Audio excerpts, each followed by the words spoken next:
いもん食わなくてもね。友達同士でこうやって気軽にご飯食べたりさ、遊びに行けたりするのって今だけだもんね。そうだよね。でも美味しいものはいつでも食べたい。賛成。食べようたこ焼きくだそう、大人になってからでもできることをやったりするほど私たちはのんきに生きてはいない。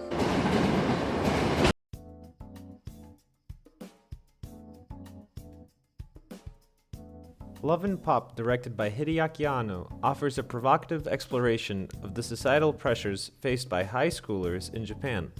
Through its narrative and innovative camera techniques, the film critiques the male-dominated space that perpetuates the sexualization of young women while emphasizing their search for authenticity and empowerment amidst a culture that objectifies them.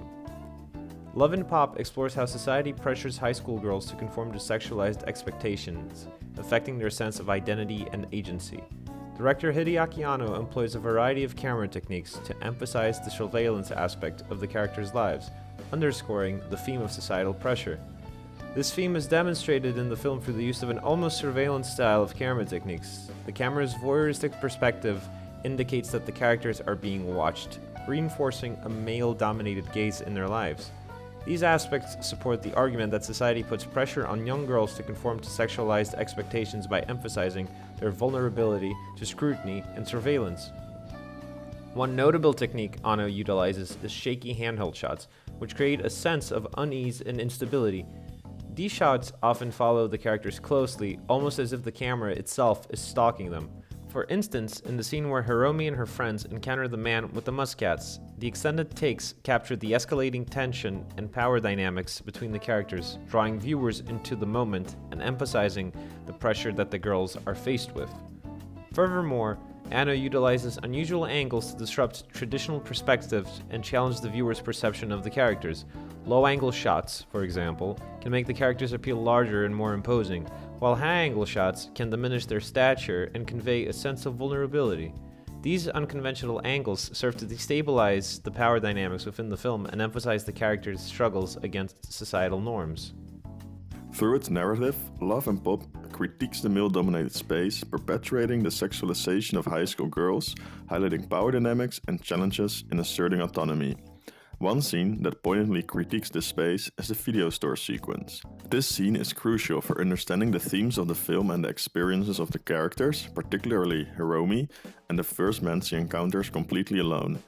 As the characters navigate aisles lined with explicit adult content, the camera lingers on provocative imagery, juxtaposed with the innocence of the teenage protagonist. This contrast highlights the commodification of female sexuality and the societal pressure for young girls to conform to unrealistic standards.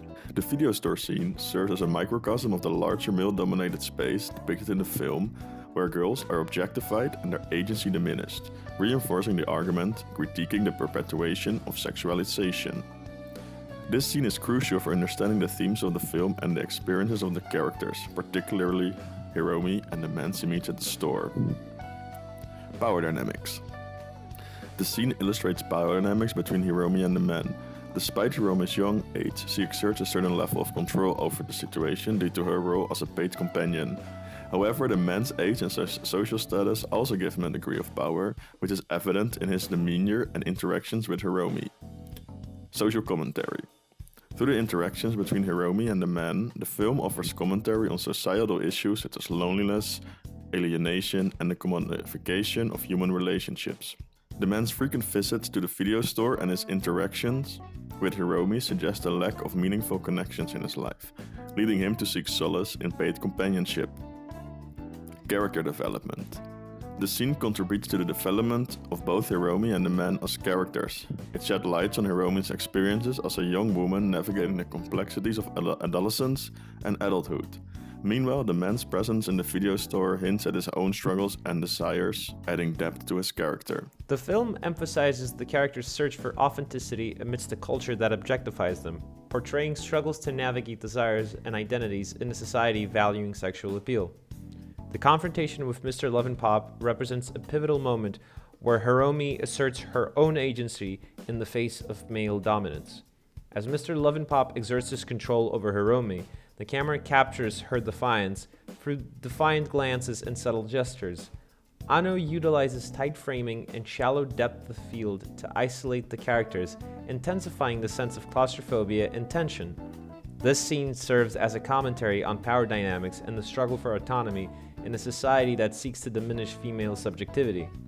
It resonates the argument, emphasizing the characters' search for authenticity and empowerment amidst objectification, as it showcases their efforts to resist societal norms and assert their own narratives. When Hiromi takes it upon herself to fix the broken toy of Mr. Lovenpop, she subverts the preconceived notion of what a woman or a teenage girl should be. Instead of conforming to passive roles, Hiromi demonstrates her resourcefulness and agency by taking actions to solve a problem. This act challenges Mr. Lovenpop's perceptions of her as merely a passive object of desire, breaking free from the mold of the helpless schoolgirl he expects her to be. This specific encounter symbolizes Hiromi's defiance against societal expectations of her, while also portraying the danger and vulnerability she faces as a consequence. It serves as a commentary on power dynamics and the struggle for autonomy in a society that seeks to diminish female subjectivity. In its entirety, Love and Pop unfolds as a captivating journey for the teenage realm, illuminating the intricacies of self-discovery and empowerment amid the weight of societal norms.